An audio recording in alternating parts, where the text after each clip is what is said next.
opvarmning.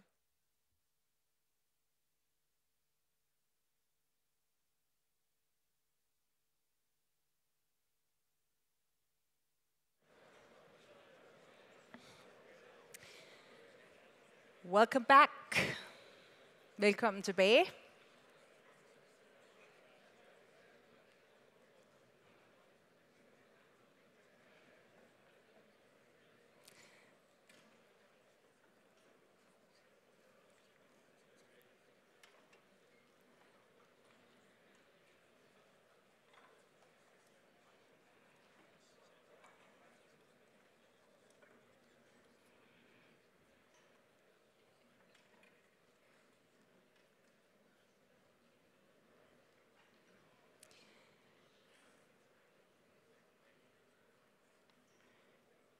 We have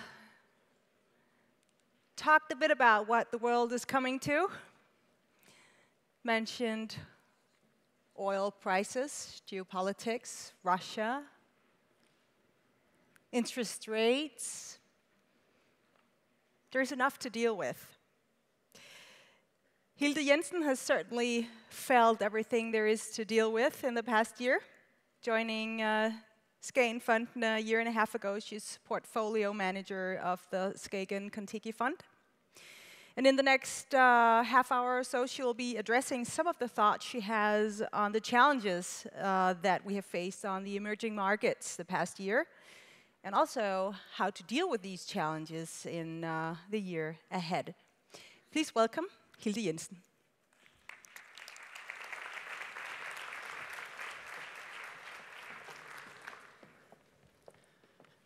Thank you so much. Yes, it's been quite a year, let me tell you. There is a big debate raging, you know. There's some people that's actually considering it a war. And it's going on everywhere. And I've tried to avoid it, I've tried to get away from it, but this debate has been about active versus passive investment management. And it's going on everywhere. You can't get away from it. It's in boardrooms, on trading floors. It's even in bars and restaurants. And 2014 was an absolutely dismal year. If you were an active manager, 85% of active managers underperformed their respective reference indexes. Now, what I'm going to do here is, before I plunge us all into this great debate, I'm going to take a minute to explain how it is that our brains are actually wired against us to build portfolio wealth. It's a very, very powerful way that our brains are wired, and it prevents us from making the right rational decisions, especially us who do this for a living, which is portfolio management. Now, I was in New York last week, and 2014 comes up. How was your year? Then people ask you, well, what do you do? This is a typical question in New York. Where are you from? And then the second question is usually, what do you do for a living? And I tell them I'm an active manager, and people say, well, you know. And then they find out I'm an emerging markets, value-based manager. And people go, oh, well, you poor thing, let me buy you a drink. You're going to need one. So needless to say, you get a few free drinks out of this, but that's the good news. I think the bad news is that you want to make sure in this period of time that there's a good understanding of what active management really, really means. And my goal here today is to take you through that journey, to explain how it is that we look at the world, and also to go through where we see the opportunities the way they are today and for the next coming few years, as well as taking you down to the very specific investment case level by going through State Bank of India, which is one of our investment cases. Now back to the great debate. Here we have the two quintessential opposite side of the spectrum. You have Jack Bogle, who is the former executive of Vanguard investment funds, running about $3 trillion, with inflows of roughly $216 billion just in 2014. Now you're talking about the power of passive management in Jack Bogle's mind, the data is never, ever wrong. Unless the data tells you that indexing wins, well, then, you know, you're just wrong. Indexing, in his mind, always wins. Now, I think it's a rational thing to say. If you're running $3 trillion, I would argue it's limited things that you can do with that kind of capital, that kind of size. So indexing makes sense. However, on the opposite side of the spectrum, you have Carl Icahn and people in the pure active management column, and SKAGEN fits into that column. Now, Carl Icahn runs an activist fund, and he's running about $24 billion, mostly his own money. But in his mind, the system is messed up. The whole compensation structure around the way that executive managers make money and how they're rewarded for making decisions is messed up. And that creates opportunities for active managers to take advantage and turn things around. And that is his whole investment philosophy. And I put Carl up here because I know he loves a good fight. Some people would actually say he lives to fight, which makes it very entertaining. But in the middle of these two managers, and this is what I want to spend a little time on, is important to understand that in the middle of this, what we call active managers, are actually a lot of managers that are, if you look at their returns, are highly correlated with the underlying indexes. And I think the reason for that is not because managers in and of itself are just trying to match the index. I think there's a fear out there of doing something that's truly different. Because doing something that's truly different means that there is going to be periods of time when you're significantly outperforming your index, and as well as significantly underperforming the index. So the real question is not whether or not you want to beat the index. Of course, everybody wants to beat the index. But the real question is, are you able and willing to be wrong? And that is what my speech is about today. Now, where are the flows going? If you look at emerging markets, you can see the blue bars are the active part, the active managers that are dedicated to emerging markets. And if you can see at the end of 2014, there's certainly a decline in that segment. And what you see is also that the stability of passive investments is there. So as a percentage of total flows, and these are weekly flows into emerging markets, active managers' flows significantly decreased as a percentage in 2014. Now that, I think, in my mind, is interesting because it does three things. The first thing is it moves capital away from intrinsic values. It means as money comes in and out of these markets, this money does not care whether a company is trading cheaply or richly relative to its intrinsic value. And that creates a lot of interesting opportunities for us that are active managers because things are getting out of whack. Things are trading out of their balances. The second thing it does is these flows tend to gravitate towards those large liquid equities that are in these markets, which means that the mid-caps and small caps sometimes also trade out of balance. It means that their valuations may not rise as the large caps' valuations rise. And again, you might be able to find some cheap, really greatly run companies in this segment. The third thing it does is it also pays to do some price discovery. As money comes in and out quickly, and this money goes in and out quickly, as you can see from the weekly flows, it also creates a higher, greater volatility in these markets. And if you have a longer-term perspective, which I think every deep value-based manager should have, then it creates opportunity for you to hold on to these assets for longer term, for them to realize its intrinsic value. Now, the main difference, really, it boils down to all of this. For a passive manager, the question becomes that of inclusion. Why do I not own this stock? What risk am I running by not including this stock in my portfolio? Well, the ultimate risk to an index manager is the tracking error relative to the reference index. Now, if you are an active manager, on the other hand, the question becomes quite different, the opposite. Why must I own this stock? Every day you look in the portfolio and you have your positions, you have to ask your question, why is this name still in this portfolio? Why is it here today? Would I buy the same stock today if I had fresh capital coming in? And if the answer is anything but yes, then you have to take action. So the rationale is very, very different. It's that of elimination. And you always try to seek out that analysis that shows you, that has somebody on the opposite side of you with a very different opinion. You're always trying to seek out somebody with the opposite opinion, which is the opposite of consensus thinking. Now, every successful investing strategy rests on a sound philosophy. And at SKAGEN, our philosophy is simply that we believe that there are inefficiencies in the markets that are created over some period of time, and that we're in a position to take advantage of those inefficiencies. And that means that we have to have a disciplined process around it. It means that we're looking at the so-called 3 U's. Those who know us are familiar with the 3 U's, but it simply means that we're looking at those undervalued companies that are available to us in the marketplace today.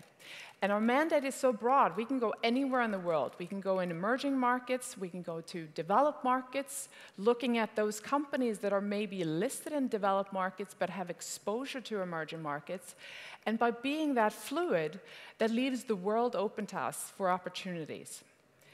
The second U is the unpopular part of the analysis, and this is my favorite. I'll take you through a specific case about being unpopular later on in this presentation. Now, among unpopular markets, it was mentioned here earlier, Russia certainly fits that category really well, as it did last year as well. But very few actually, given the run-up in some of these Southeast Asian indexes, remembers India during the first part of last year. India was deeply unpopular, and we'll talk about that in a little bit. Then finally, under-researched. Now, under-researched can be, I think, in my mind, can also be expanded to saying that something is maybe analyzed for the wrong reason. And if something is analyzed for the wrong reason, it means that maybe the focus of the analysts out on Wall Street is just not placed on the right items of what should be valued in this company. We have an example of a recent aluminum company that we got invested in that really is very well covered, but it's covered by metals and mining analysts. And this story had nothing to do, as we looked at the numbers and started getting in deep in the reports, in the financial reports, we quickly find out that the value in this company was actually not from aluminum prices, it was from recycling of aluminum. So we should probably have a very different coverage in terms of analysts that were probably more focused on waste management and renewables than aluminum prices. So that's an interesting example. Now, we think that sticking to a process you know well and having a sound philosophy pays off over time. And at the same time, you have to have a longer-term investment horizon, which allows us to beat the markets over the years. Now, what creates long-term returns? This is a chart that I found that basically takes a 52 look-back view of what has worked on Wall Street. And this is taking the S&P as an example. Now, what has worked on Wall Street? These numbers stick out to us as an example of if one were to invest in companies, what usually generates higher returns over the years, over a longer period of time, are those companies that are priced at a lower multiple. And I'm speaking of the general, for those of you in the back who might not be able to see this, these are the price to book, price to sales, and price to earnings key parameters that we often look at.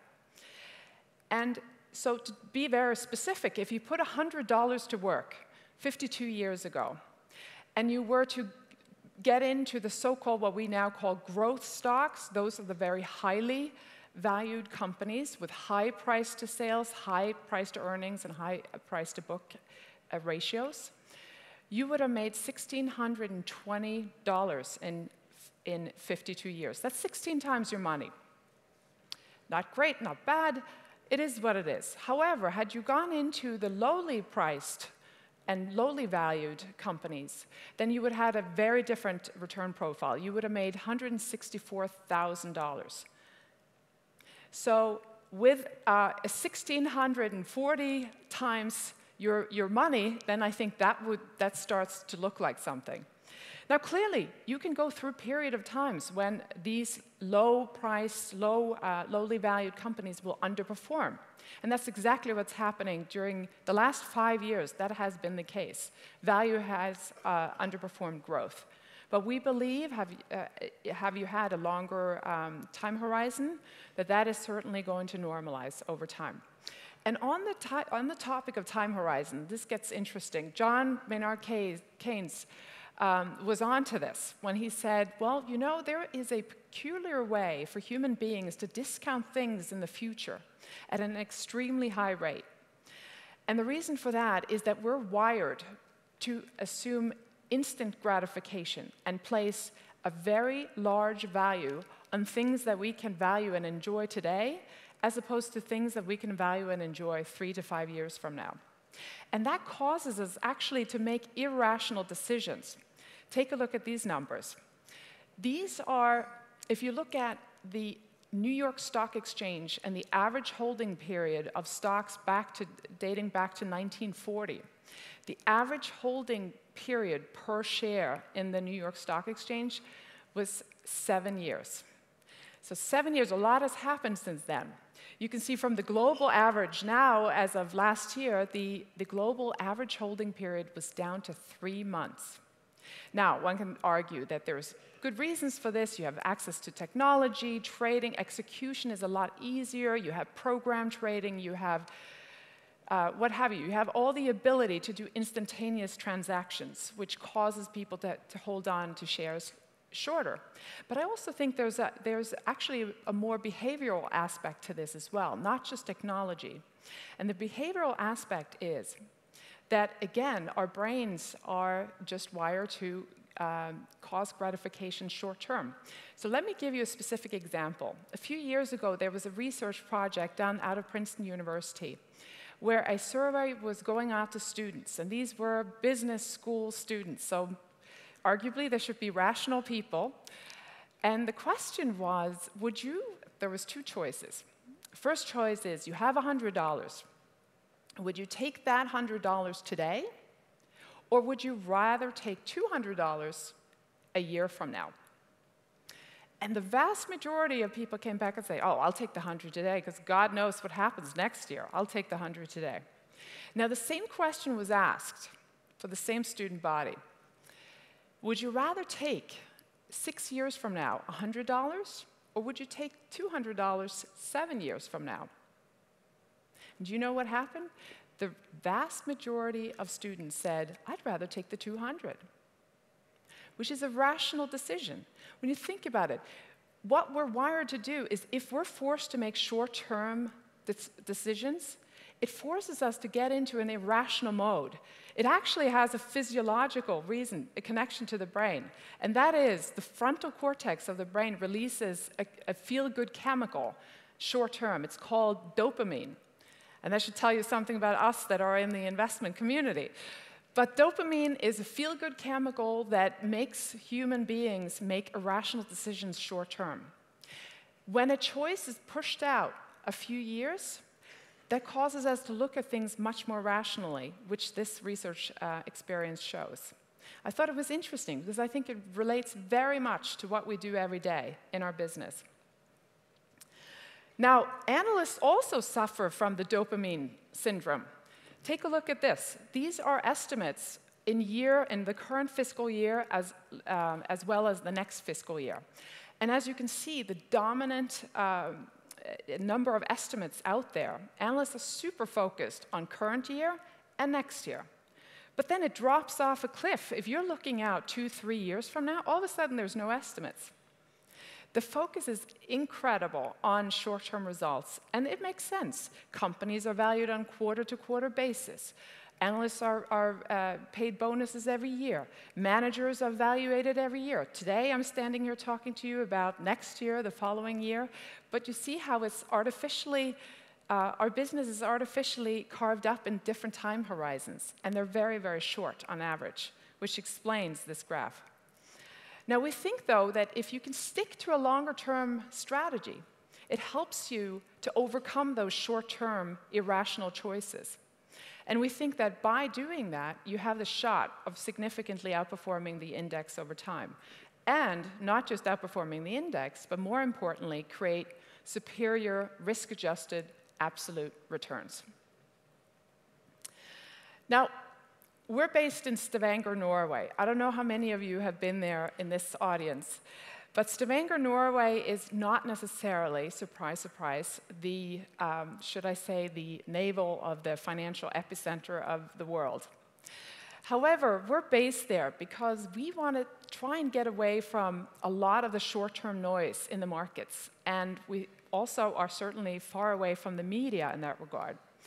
At the same time, we're close enough, we feel, to the rest of the world that we're able to conduct our research, but insulated from the short-term noise.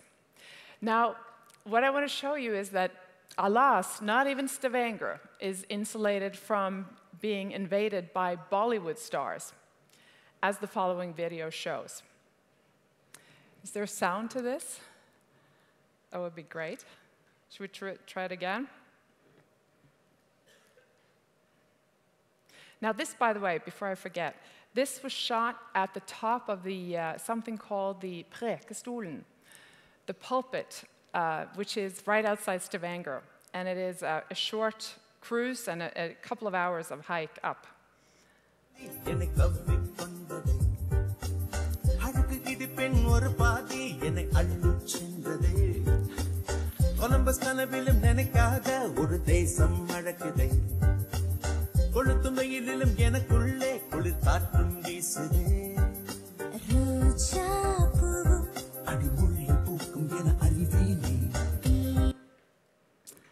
And there you have it. Even in Stavanger, Bollywood stars. Now, I was there. I took the boat. For those of us who are a little more lazy and don't want to actually walk up the mountain, you can take a cruise in the fjord. But I can assure you, nobody looked like this at the top of the mountain. So that would be yet another reason to go up there.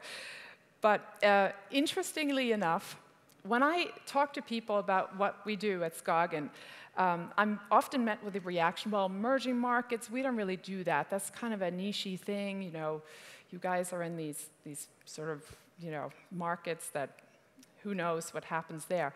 Now, interestingly, if you look at the world population, 85% of the global population live in emerging markets.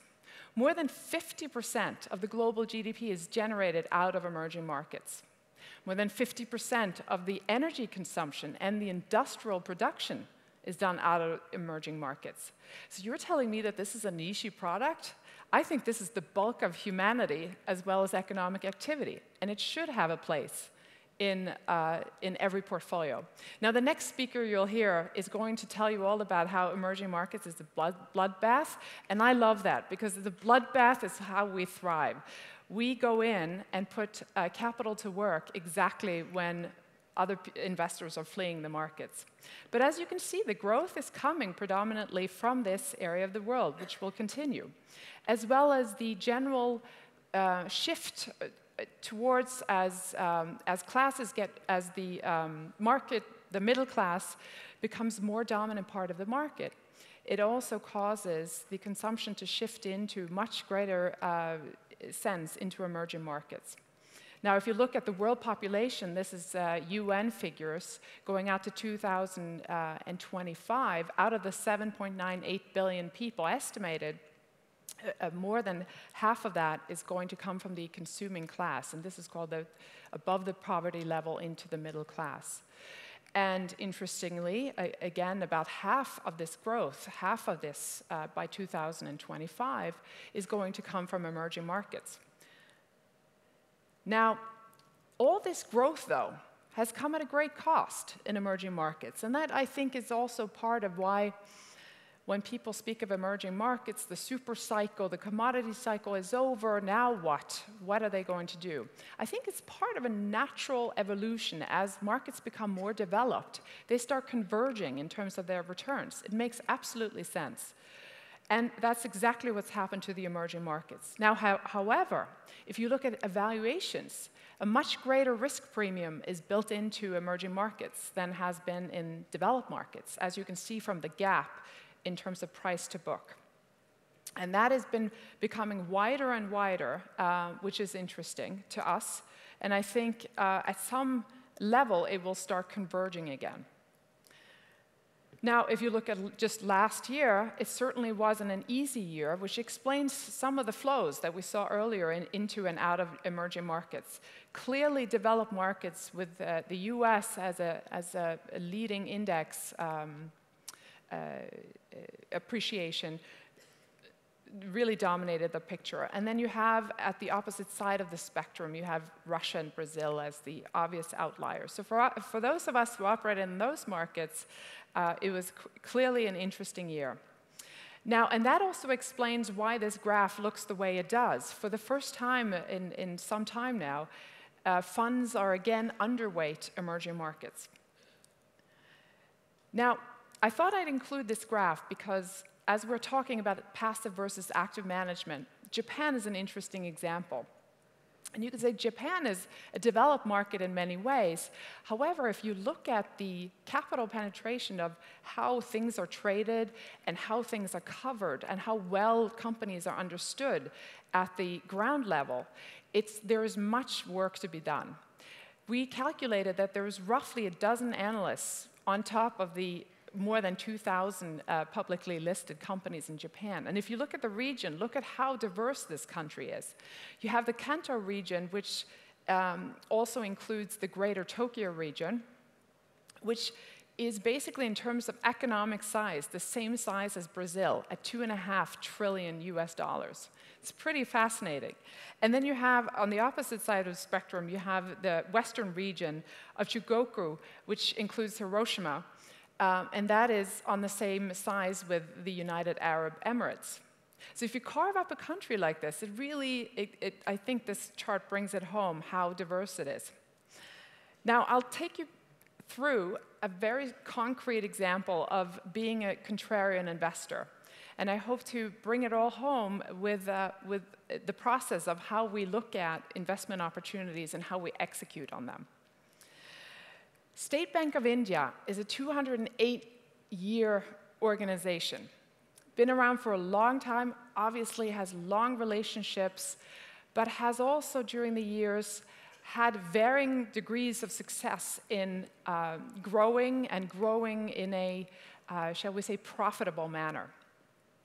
Over the years, by the way, this building, I found a picture of this, its Chennai branch. It's one of the oldest branches. And the building itself is 120 years old, so that goes to show you some of the history of the infrastructure of this company. Now, why do we get into this state-owned bank? Well, this is interesting. The bank is clearly India's largest bank. It has a 17% market share in India, but including the 5 subsidiaries, it has 25% market share. It has 220,000 employees. And it has a myriad, multiple thousand of ATMs, actually up in the hundreds of thousands ATMs, and multiple thousand branches around in India. But as with many older institutions, this institution as well has had its issues. And the market view of State Bank of India was this, that, well, it's been around for a long time, it has great reach. However, asset quality has been deteriorating. We don't really know if they're growing in the right markets, if they're lending to the right businesses or retail customers. Infrastructure has been bloated, like the scene of Chennai. This is not a bank that's been growing in the right way, but if they can get their costs under control, this could be an interesting case. But in general, not a great view, which also explains why during 2013, this bank was pretty much trading at well below 20% to 30% below its intrinsic book value. which means that there is a great potential upside should they be able to turn the business around. Now, this is a chart that shows you Kon-Tiki's involvement with the stock. We've been familiar with the stock since the early 2000s with varying degree of conviction. But we've been involved, we know the name well, and early of last year, we had a call with management. And for the first time in a long time, management stated that, well, we're actually starting to look at the cost structures, and specifically the labor cost component, which is very novel. It's the first time we've heard that coming out of management. And we thought that was very positive, because labor cost makes up 2/3 of the cost structure of State Bank of India. And what they were doing was simply shifting out a middle tier of management, which had a very bloated cost structure, in with highly productive, younger workforce that were also familiar with the new system and the new technology they recently invested in. Now, when management goes out and has conference calls and are trying to tell a story, then you know one and two things. One is that there will be a capital raise. Very soon, they'll come out and offer shares, which means dilution if you're an existing shareholder. And number two, there's usually some bad news that comes out short term. We've done a few of these calls. We know this. So what happens in State Bank of India, and this is January, February of last year, nobody wanted to touch India. If you look at the stock price here, let's see if this laser works. Yeah, not really. But if you look at the stock during 2012, 2013, especially 2013, you have this downward trajectory. Nobody wanted to touch India, and State Bank of India was the poster child for the troubles in India.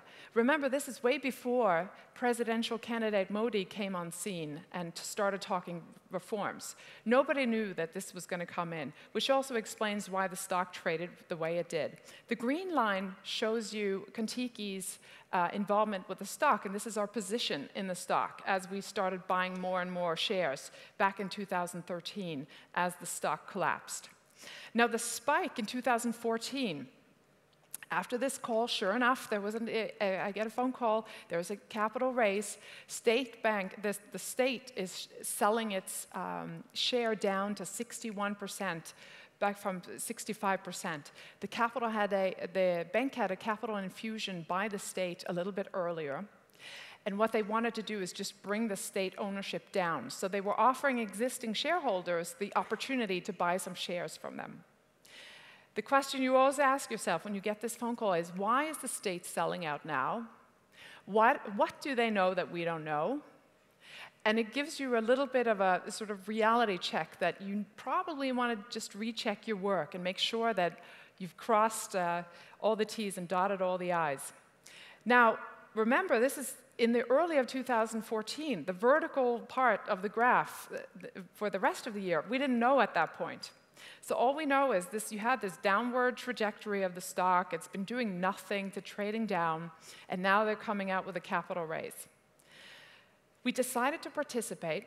We felt that this stock still had significant upside, and we committed for a certain amount of capital into this deal. So what typically happens is the broker-dealer who leads the whole consortium of banks to build up this book of potential buyers of the stake calls me up a few days later and said, you know, it's going to be priced at the very low end of the range. And we know you're committed for X, but can you please buy more shares? And I thought, oh my goodness, this is going to be a really bad deal. This is not going anywhere close. This is going to trade straight through the floors and probably continue that way. So you sit there, when you get a phone call like that, usually what happens is the broker-dealer tells you, well, I'm sorry, you know, SKAGEN, we couldn't get you more shares, but maybe next time. This was a hot, oversubscribed deal, and we had to give it to the hedge funds, but not this deal. This was an unpopular deal, and they couldn't even get the shares out quickly enough. And that leaves you sitting there thinking, oh, your gut reaction is, I should probably pull this deal. I should probably get out now. That's the short term of the brain thinking. I should get out right away. But then you start thinking, well, have we done our homework? Have we looked at this bank in the right way. And if we have, then maybe we have something here. Because this is exactly the kind of deal, contrarian deal, that we're all looking to get involved in. But you got to make sure of yourself, and you have to also second-guess yourself in this process. And as you can see, the improving financials, here in the bars, it's noted by the net interest income, which is a key gauge on how profitable a bank is, versus the orange line, which is the stock price. And the orange line basically shows a discrepancy. As the stock had been trading down, this net interest margin had been coming up. So clearly, something in the market didn't value the true profitability of the bank. The same pattern we saw when we looked at the quality of assets. It turns out this is the total, the number of the two bars exemplifies the net non-performing assets of the bank.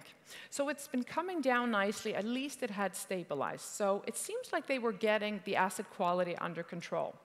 So we could put a check on that. And then also looking at valuation. This is price to book. Here we have the peers, other Indian major banks, and here we have State Bank of India in green. So clearly on price to book, on valuation, what is being priced in, the bank was trading at roughly 50% discount to the rest of its peers. And at the same time, the bank was one of the most liquid, the most easily tradable, and the largest market cap among its peers. The HDFC Bank Limited that you see there is actually right on par in terms of market cap, but it's trading at 5 times book versus State Bank of India trading at roughly, in those days, it was roughly 1.2 times book. So an interesting situation. What do you do when you have this kind of dichotomy, this kind of problem?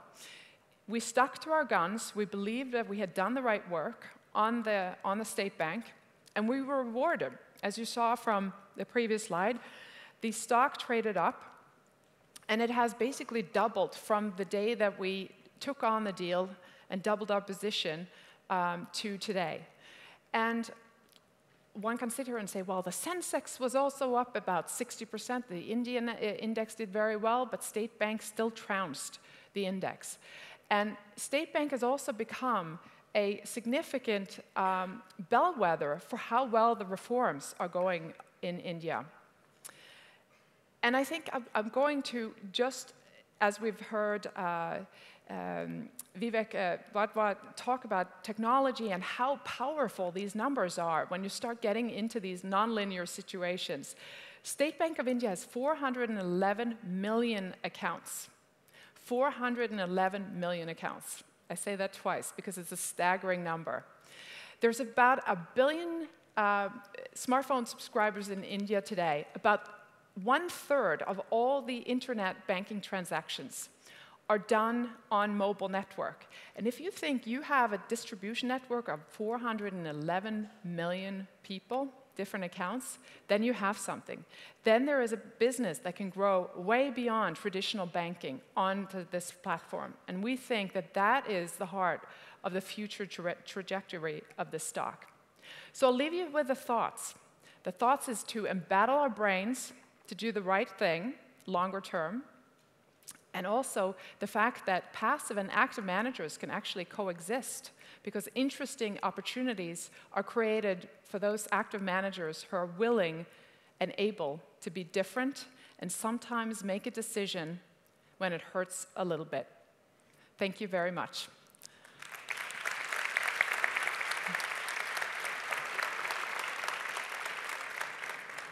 Thank you very much, Hilde. Sorry for stressing you a little bit there. We're on a tight schedule, as you know. You ended up speaking about being an active manager. What do you consider the biggest challenge of being an active manager, focusing exactly on 2015? Yeah, I think that the great challenge is that of a longer-term horizon. I think as we look, we're all asked to make predictions of 2015, what's going to happen the next 6 months, what's your stock picks for the next year.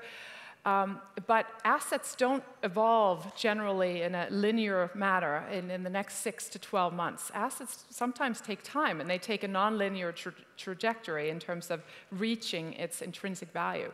So to educate, to keep reminding ourselves as professionals, and also to keep instilling the message to our clients that this is a longer-term perspective, and that by being able to weather some volatility short-term, it's going to pay off long-term. So taking the 5-year perspective back, growth has outperformed value for the past 5 years. What will it take to change that? Yeah, I think at some point when you look at the valuation gap, that graph is interesting to us. Again, because we are a bottom-up manager, we don't necessarily look at markets top-down and looking at valuations per se at the top-down level. But I think given the flows that are in the market today, there are some great opportunities where there are some global companies that can be picked up at a great discount because of the prevalence of ETFs and indexing. How do you use sell-side research? Well, I always say sell-side research, depending on the time horizon, can be used for different things. We like to use it primarily for sensitivity analysis. There can be some great industry reports. There are some analysts that have tremendous experience in their respective fields that we can rely on. But I generally never use it to make a decision whether I buy or sell a stock. But my favorite, by the way, my favorite sell-side research report is to find somebody with a sell recommendation on a stock that I just bought. That is my favorite type of sell-side research. Hilde, thank you so much for your insights. Thank you.